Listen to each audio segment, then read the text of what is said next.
Hello and welcome to today's webcast. I'm Anthony Cosgrove, the co-founder of Harbr, and I'll be your host. Over the next 20 minutes, we'll be going deep into data product management and particularly the differences between creating data products and taking them to market. That's a topic that attracted a lot of debate on LinkedIn recently, and I'm delighted to be joined by two of the contributors to that discussion, Chanade and Nick Zervoudis. Welcome, guys. Thank you. Hello. Great to be here. It's great to have Thanks you for here. having us. No, you're very welcome. So by way of background, Chanade's an experienced product leader who's built data products and teams at the likes of Virgin Media O2 and more recently IAG Loyalty, which is part of the International Airlines Group.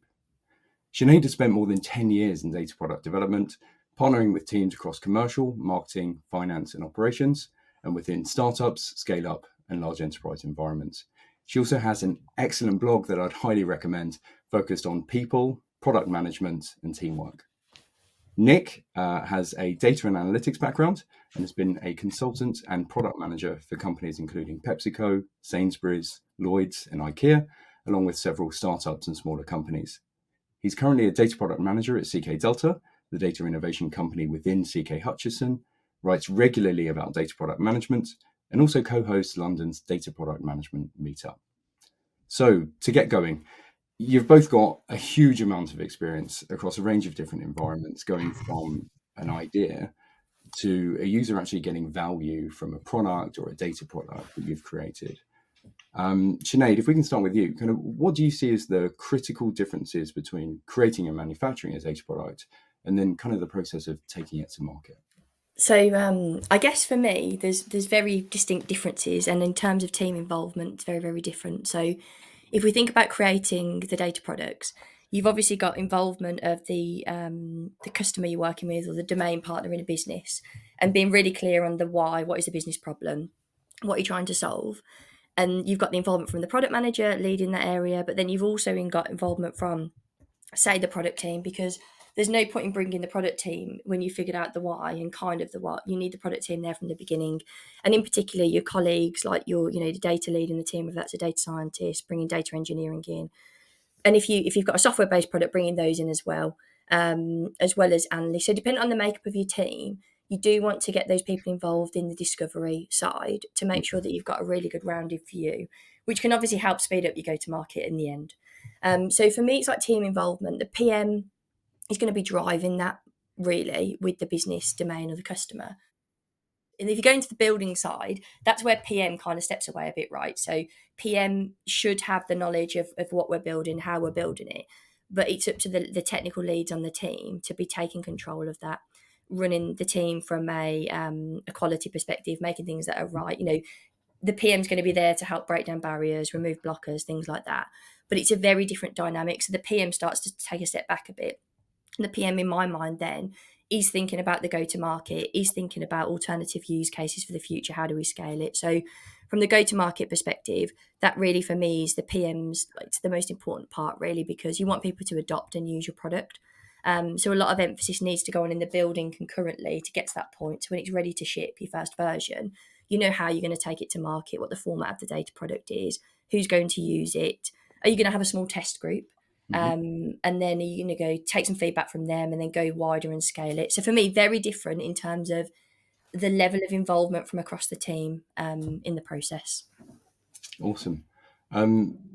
Nick, I mean, anything to add to that? I mean, I think in my mind, it's sort of this really clear sort of process of kind of a very tight team working together at the start, where you're trying to work out what to build and how to build it. And then once you have something that is ready to go or, has some form of traction with the target market, the PM's focus almost shifts away.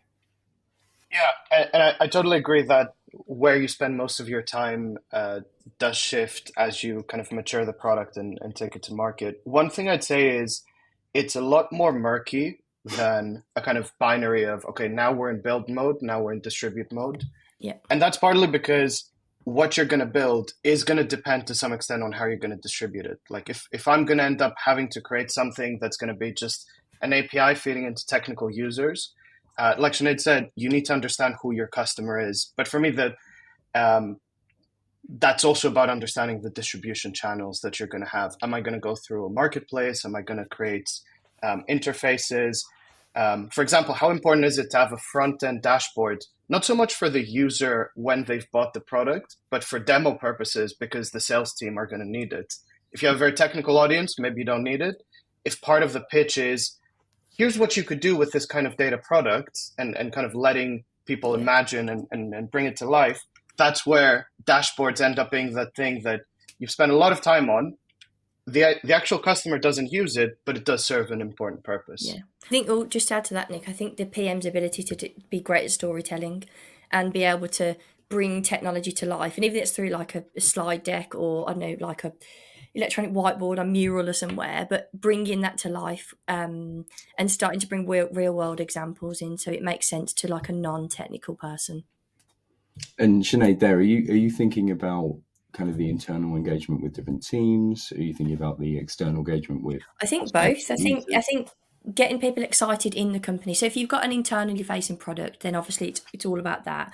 But you might need to, bring your leadership team on a journey, because ultimately they're investing in you. But if you're going externally, then equally you need to get your sales team, your business development people comfortable with it. So there might be times where they can't take the product team to a sales pitch or something. They need to go and hold it themselves and come back and tell us things that they need that, maybe quite aren't in scope for the first release in like 6 weeks. But there we go. Yep, perfect. Yeah, there's something Amazon have called PR FAQs that I really like as an approach. And the idea is, before you've even built the product or even exactly scoped it out, write a press release and the FAQs for it. And that really brings to life, okay, what is it we're going towards? Which is partly helpful for the team and exactly for what Chanade said, for people to understand what is this going to be and what is this not going to be. But as a PM, it's useful for me as well, because sometimes the idea is in my head, and until I put it in writing and make it so clear, like, what would the press release look like? What would the product slides look like? Yeah, I might realize that, I've not thought something through, and this needs some more thought or fixing. It definitely gives it more conviction, and I think that's a big skill I try to put across the PMs I work with, is write it down. Whether it's a one-page narrative, whatever it is, write it down, because you can have such conviction then in when you're explaining it to people.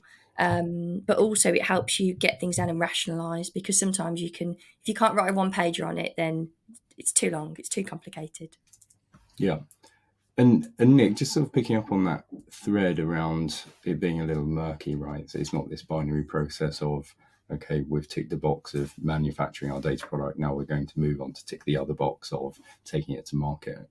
Can you sort of just unpack that a little more? Kind of, I guess in my mind, I'm thinking about where a product maybe has a couple of different markets that it fits with. There might be some adaptation and evolution of the product. So Chanade, you mentioned kind of sales teams going out and getting feedback from the market and saying, if we had X, Y, Z, I think there would be some opportunity to service, a different customer base. So can you just sort of talk through that a little bit more? Yeah, definitely. I think one idea that is quite related to all of this is that one person's raw data is another person's finished data product. Yeah. And that's something that's, I know it sounds a little bit off topic, but bear with me. I think it's relevant because what you might consider an interim output, some building block that feeds into your product, might actually end up being a money maker as well. And that's what I kind of experienced last year. Actually, one of our biggest money makers ended up being, okay, there's these interim tables that are telecoms data products use. Their purpose, and I'm not going to go into too much detail, but I don't think it matters. Their purpose is just to aggregate some information and prepare some inputs that feed into the variety of different data products that we were building. But then we found out that one of our sister companies, actually, it was good enough for them to take those interim tables. Because initially we were discussing, okay, they want this whole new data product and it's going to be so much work to do. And I just didn't have the team to support it. But then we dug into okay, what is it you're actually looking to do? And the answer was, okay, so what you need is not this fully fledged solution, even though that would be even better for fulfilling your use case. Why don't I just give you some tables that I already have access to? Yeah. And then that ended up, I think that was the biggest kind of revenue contributor for the year, just because that was all that they needed. So that's one thing to kind of consider, and that's why I think it's really important for a data PM to really understand what they're product managing. Yeah. Um, for me, what's always been useful is at the very least knowing what are the tables and what are the columns and kind of what do they represent. I won't always understand the technical nuances of a given algorithm, and I'm happy for that to be a black box because for me that usually doesn't matter. But what matters is I need to know what are the inputs Yeah. because then I can answer the question, oh, could we build this data product in another country we operate in?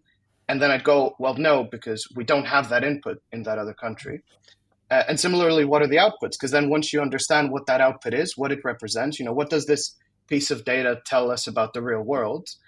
Then as you hear someone else's use case, and it might be a colleague building a parallel data product for which your data set might be a good input for, it might be a customer who thinks they want something that you can't offer, but then you work with them to say, well, how about this? And if you don't know those inputs and outputs fairly well, you're just going to go, oh, you're asking for product with parameters 1, 2, 3. They're not in my catalog, so I'm afraid I can't serve you. Yeah. And that It saves a lot of time. Nick, you kind of said something really interesting, which was like good enough. And I think in the data world in particular, you know, we spend a lot of time trying to get things really, really accurate and really precise. And I think when we start thinking about data product management, that level of precision is very subjective. Chanade, could you kind of share your experiences of that, kind of getting something that's good enough? Yeah. Because I think understanding what is good enough, and then that bouncing, kind of as you said earlier, between like the people that are actually building and helping them to understand and working out what the story is. I think that's all part and parcel of this sort of finding a fit for something that may not have been polished, very, very intently. I think it depends on who you're building for, and I think if you're building something for finance that's going into like some kind of reporting, like then absolutely that has to be as accurate as possible. But with a lot of the analytical use cases, a lot of the time people that are using the products have started at zero. So if they've got zero without your product, how do you get them to 20%, 40%, 50%, 60%? So for me, I think it's having that mentality of what was the beginning state? So where were they without you? And if you can help them make a little bit of progress and you can improve over time, then that's even better than being where they were. So I think understanding who you're building for and what it's going to be used for is super important. Because a lot of the time on the analytical side, if you are 80%, there, that's great because it's indicative, and you're not using it to go up to like investors and things like that. It's more of like an indicative view of the world, and it gets you closer to away from zero than you were in the beginning. I Awesome. think just touching on Nick's point around the data, like the value, I see so much value from like data that people are like, oh, it's just just a couple of tables, it's just the output of an algorithm. Like, no, but that's amazing because when you bring cross product teams together, I've seen so much like value created where teams have taken from other teams, and you've got like you're sharing that data across the team. And I think you have light bulb moments as a PM when you're out there talking to people and you're like, oh my God, like we could absolutely solve that if we just added this layer of data over this data product. And there's so much value to be created. So definitely having open eyes as a data PM and open ears to like all the problems that you can solve with the data that you've got if you're aware of that catalogue of what you've got, basically. And just to sort of expand on that, sort of, you've covered quite a bit of like the interactions that you're starting to have as you're taking that product to market, whether it's internal teams, whether it's with the sales team talking to a prospect, whether it's with the prospect or customer directly, or even kind of collaborating with other data product teams who are in that same journey. Kind of when you're thinking about taking a product to market, kind of what are your, like, what's going on there? Like, what are your priorities? What's at the forefront of your mind? I think depends on, I guess, like what scale you're going to market. So you want to start as small as possible. So what's the smallest thing we can build that's going to have the highest probability of success? Build that. So Simon Sinek said it. I think it came from Jeff Bezos, but I always have that mentality. And if you think about that from a go-to-market perspective, you'll learn faster. And to Nick's point, where he thought he needed to build this big shiny thing, but actually realised there was great value in the smaller thing, it's having that mindset of actually this will do, this will be okay, and we can take it from there, because you want to get to market as quick as possible, prove the value, and sometimes you don't need to go back, and sometimes you do have that iterative process together. So I guess for me, it's thinking about go to market is always at the very beginning. So before we've even began to code anything or bring data in, for me it's about the PM should have a view of go to market. So as part of a narrative document or as part of a product requirement document, there's a section like how are we going to go to market with this thing, and it won't be like fully clear, but it'll be like, these are people we're going to be serving it for. We think it's going to be this kind. It's going to realize itself in, I don't know, an API or a dashboard or whatever it's going to be, and having metrics in place from a go to market perspective. So when you do go to market, don't wait until that point. You need to be thinking about the success metrics at the beginning and setting like baselines if you've got them. And what I tend to do is think about like what's the North Star like metric. So where do we really want to push to aspirationally? But then for the first quarter of launching or the first 6 months, 12 months, like what do we want to set as a target there? And I think that's important, especially when you're working, we're all grown-ups and we've got people we're building stuff for that are hitting P&Ls. We've got to make sure that we're hitting the right success metrics. And we're not just building things for the sake of vanity metrics. So it's really having a lens on the go-to-market from the very beginning, but making sure that we are thinking about like what does success look like, who we're building it for, what could go wrong as well from a go-to-market perspective. So doing a bit of a pre-mortem of what are all the things that could go wrong, and then how do we work towards, not letting those things go wrong in the early days. Awesome. And Nick, I presume most of that is kind of consistent with you. I mean, anything else you would add? Like, Oh yeah, I agree with everything. I wanted to give one build on the point about kind of good enough, and how Chanade said that you need to make sure that it's clear who are you building for, what does good enough look like. Totally agree. One thing I would add is you also need to make sure that those people you're building for and other stakeholders also understand that, because one challenge I've kind of seen very almost constantly when you're building, especially a kind of data science machine learning model for people that are quite unfamiliar with that, is it's not always clear that, hey, our success objective here is if you're getting it right 50% of the time today or 60% of the time today, if we go to 61%, that's still a win. Well, it's not a win if it costs you £1 million to get that extra 1%, but the point is you don't need to get to 100%. And I know like the times I've not done that and not done it upfront early on in an engagement, it's come to kind of bite us back, because you have a meeting with those end users or other stakeholders, maybe you show them some data and they'll cherry pick and be like, oh, well, that's wrong. And you go, okay, well, that's an outlier. It doesn't matter, as long as the overall model is better, but they'll be stuck on that, but that's wrong. Like we had this when we built a warehouse optimization model for Sainsbury's, where we made the mistake of not speaking to those end users sooner. And so when we had built the model, we had validated it on all this like super rigorous sensitivity analysis to make sure that it doesn't just work today, it's going to work with any kind of input it's fed in years to come. But they were stuck on, okay, but your numbers for that store are wrong.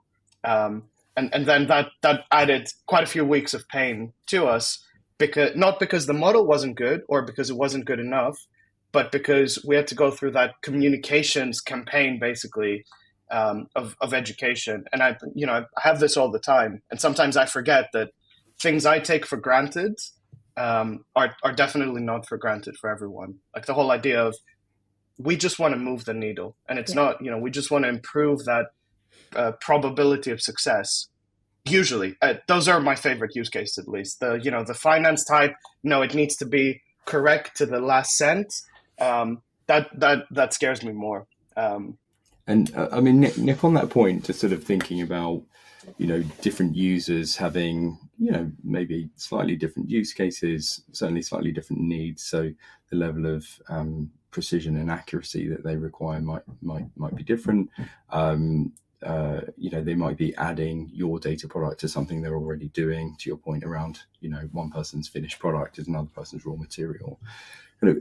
What about kind of customization and like, how do you facilitate that in a way that scales? Because I think potentially data products get customized more than any other type of product.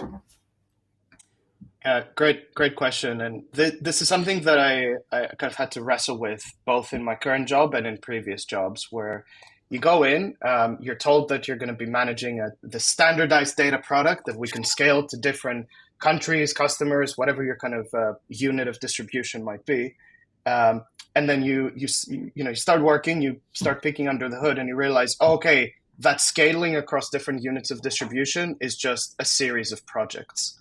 So, we've built it for the UK, and to do it for Romania or for Spain, we'll just need to spend 3 months for Romania and 3 months from Spain. And maybe by the time we get to Poland, we can shorten it to 2.5 months because we've, gotten a bit better at it. But broadly speaking, it's in number of months. It's not copy paste. And for me, that a lot of that comes down to the kind of design and architecture of the product, which is much more of a kind of an engineering manager thing than a product manager kind of area of focus necessarily, because it's all about how do I employ good software development practices, use abstraction and modular design to make sure that if one of my inputs changes, it's not hard coded. I can just tailor it as I go. And that's something that we've had to do, but both times it was very successful. It was not so much about we need to really rethink this product because it's just not scalable. It was much more we need to rethink the code that powers this product. But for me, the bit of insight that was maybe missing initially was one, that this is part of the requirements, part of the user needs, that Romania will have different types of data. And so our kind of model needs to be able to be configured and say, like at PepsiCo, in some countries, we had sales data directly from the retailers we worked with. Other times, we only had the data of us selling to a retailer. And those two different data sets were very different. But in the end, it's just a toggle. It goes, in this country, do I have this data set? If I do, I'll use this code and create these features. If I have the other one, I'll use this code and those features. And Nick, I mean, maybe Chanade, this might be one for you. I mean, there's obviously a little bit of tension there between kind of get to market as quickly as possible with the smallest thing that kind of moves them from zero onwards, and allows you to sort of learn and adapt. And then, from the start, trying to design in, and acknowledge that there's going to be a level of customization that will be required at almost any level of scale. How have you come across that? Like, how have you addressed that? Yeah, I mean, when we started the journey at the MO2, we wanted to get things off the ground quickly. So when we went to market with something, and it was quite scrappy in the way we had the team. There were like 5 of us to begin working on something, and we had data scientists that could write in Python. They were building what a software engineer should have been doing. So we got to market with something, but to Nick's point, it wasn't designed or architected in such a way that it was easy to work with. Then it became, but we needed to just get something out the door. And I had so many difficult conversations protecting the team where it was like, hold up that umbrella and everybody just jump on me. Where it was kind of like trying to explain how quickly we went to market, the technical debt that we'd created. We needed to refactor, and people don't want to buy that, not when they've set ambitious targets. So that was quite a stressful time. But and then how do you keep motivating the team that have worked so hard to get this thing out the door? I couldn't let them be exposed to, the stuff that I was exposed to at the time, in terms of like trying to educate them on software engineering and practices and bringing engineering excellence to data, because we didn't have that in the first time, right? We were just getting off the ground with something. And then over time, it was pretty phenomenal what we built. And Nick, to your point, talking about the engineering side, was we really did bring engineering excellence to data. We treated data as code. We had version control. All these wonderful things. If you think about bringing product mindset and bringing engineering excellence to data, to me, that's really what being like building data products is all about. And it's a great thing to be doing when you're getting it right. When you're not getting it right and it's very early days, that's why I've got more like grey hair. If anybody on the podcast can see this, and it grows back really, really quickly, so I have to do my roots more often. But that time probably made my grey hair come through a lot faster, definitely. Awesome. Well, look, unfortunately, we're going to have to end it there, but I think that kind of quote from you of, bringing engineering excellence together with, a product mindset, I think that's a great place to leave it. Nick, Chanade, this has been super interesting. I've enjoyed it. I've learned a lot. Thank you for taking the time to join us today. For those listening, if you've enjoyed it, make sure you follow Nick and Chanade on LinkedIn. They both have blogs. They do lots of writing. And obviously, Nick has the Data Product Management Meetup as well. So check out all of that. And if you'd like to learn more about Harbr's private data marketplace platform, check out harbrdata.com. Thank you for watching.